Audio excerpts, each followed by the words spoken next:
Well, it's always a little bit dangerous when the red drifts down the table, but got a good length with the cue ball.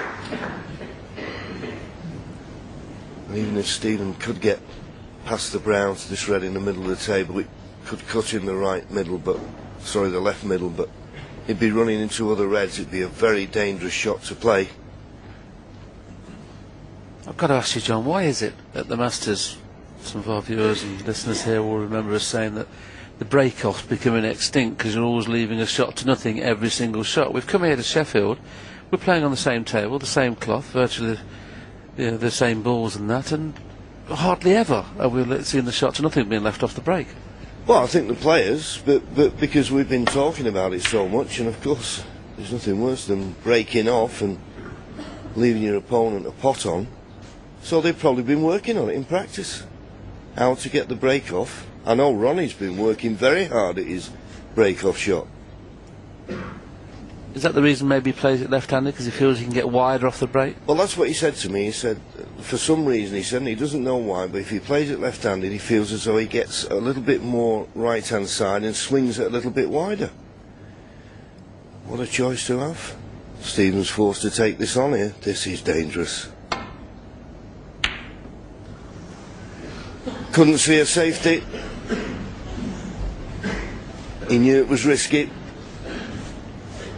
But sometimes you just force into playing the pot.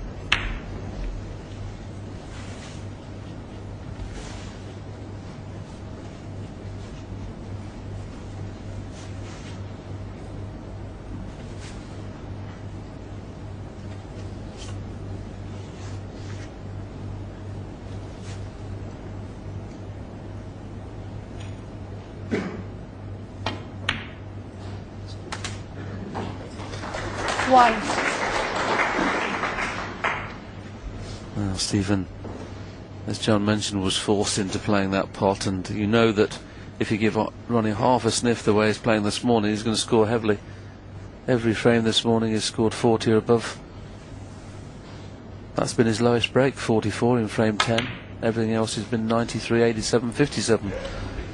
How many will he get here? 4.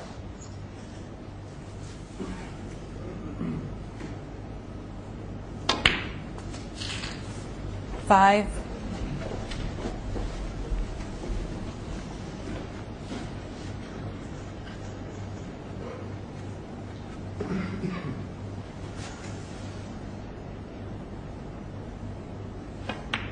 'Couldn't get into the main bunch there, but full ball contact was always going to leave in the bottom red. He's got the full ball contact.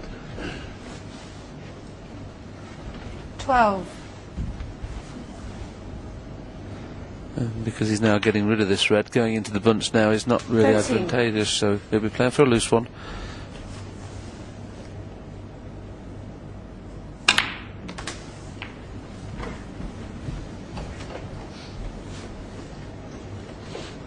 $20.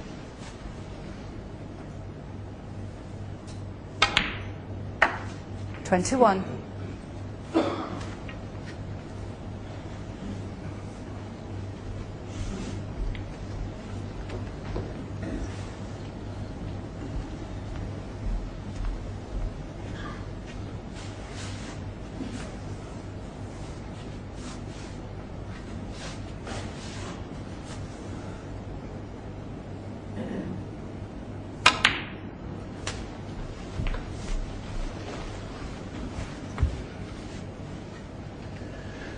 28. Now, what sort of an angle has he got? Well, he's playing bottom and follow through, so back for the black. 29. Now, could he play the cannon onto the reds? Just got to avoid the red near the top cushion, or just play for another loose one. That's what he's doing. Always have to 36. judge the pace well there, because it wasn't obvious the red, but he's nicely on this, up for the blue. 37.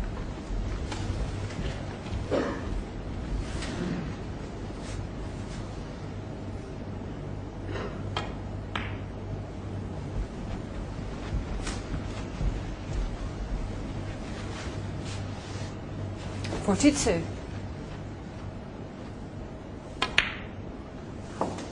43.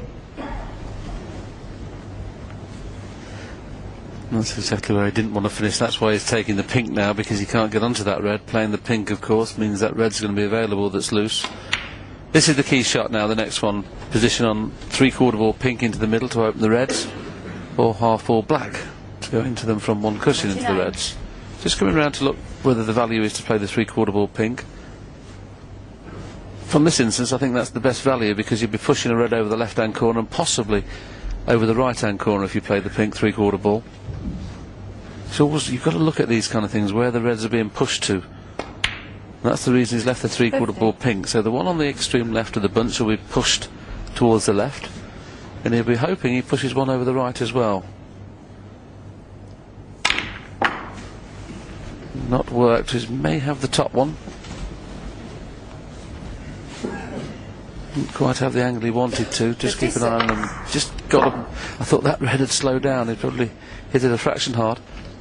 Yeah, and he could have done with hitting the join of the two reds rather than just the one red. And he had to put a bit of backspin so that the cue ball didn't stick on the red, but I think he's got one to the left corner. There you see it. 57. Not far from the winning line in another frame.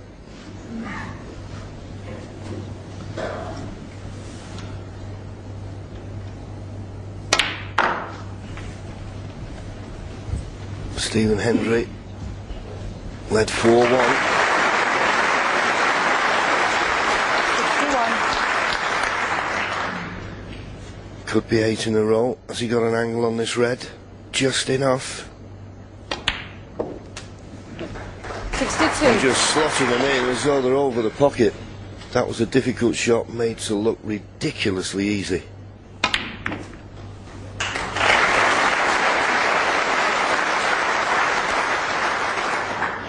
69. This is the first frame of the frames this morning, as we see Ronnie taking what would be frame ball.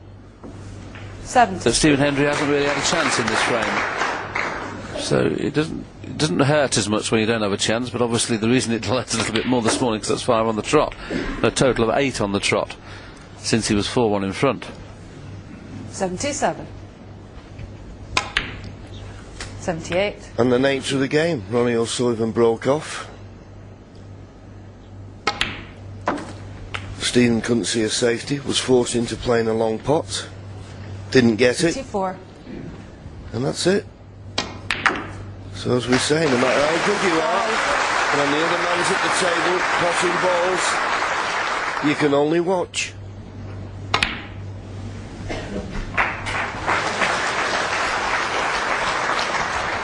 This is the one that Stephen couldn't see a safety, 90. knew it was fraught with danger, and his worst fears have been realised. He just rammed that in left-handed there. Well, he deserves a century. This has been absolutely top draw. 98. All centuries are good. 99. This has been very good.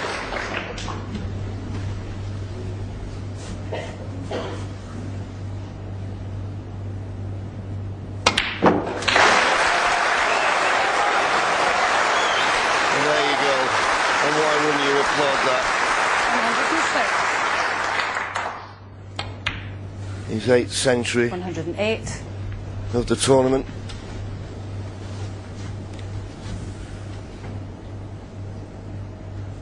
And the 54th of the tournament. 111. The record stands at 68 in the tournament. 115.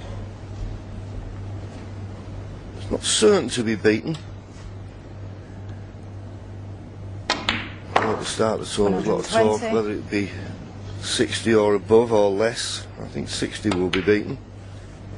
But this has been a 126. masterclass in break building. Poetry in motion.